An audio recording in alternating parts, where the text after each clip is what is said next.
Nós vamos falar sobre o problema 9, ainda dentro do princípio da inclusão e exclusão. E ele pergunta quantos inteiros entre 1 e 1 milhão não são nem quadrados nem cubos perfeitos. Para fazer a solução, eu considerei 3 conjuntos. O conjunto A, que é os que são quadrados perfeitos. Para chegar na resposta, eu simplesmente peguei 1 milhão e tirei a raiz quadrada, correto? Por que eu posso ter esse pensamento? Porque 1 milhão, ele é um quadrado perfeito, né? Ele é o quadrado perfeito de 1000 ao quadrado. Isso quer dizer que qualquer número que eu pegue antes de 1000 e eleve ao quadrado, ele tem que estar entre 1 e 1 milhão. Porque, por exemplo, se eu pegar 999, ele é menor que 1000. Então, o quadrado dele tem que ser menor que o quadrado de 1000, tá? É o lógico.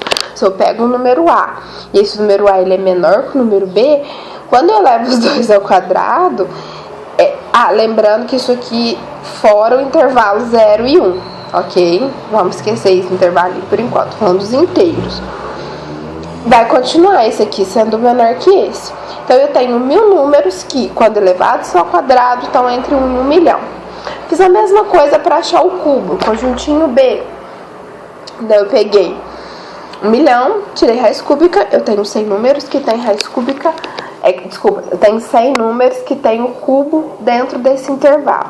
Ou tenho 100 números que é possível tirar raiz cúbica, né? Que é o que ele está pedindo.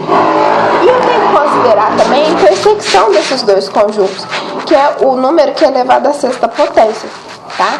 Então, isso aqui é a intersecção com B.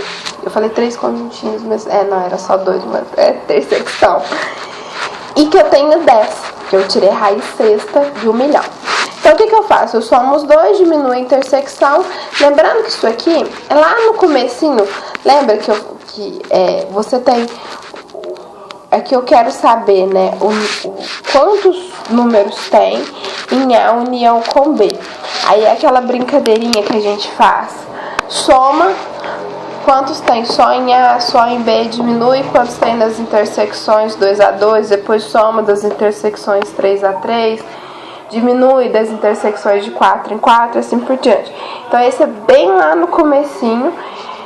Lembrando que eu estou diminuindo essa intersecção, porque eu estou somando ela 2 vezes. Eu estou somando ela aqui e aqui ao mesmo tempo, tá? Então, eu tenho 998.910, né? Números que não são nem cubos perfeitos, nem quadrados perfeitos.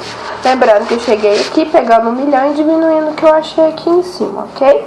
Então, 998.910 números que estão entre 1 e 1 milhão e não são nenhum dos dois, nem cubo, nem quadrado perfeito.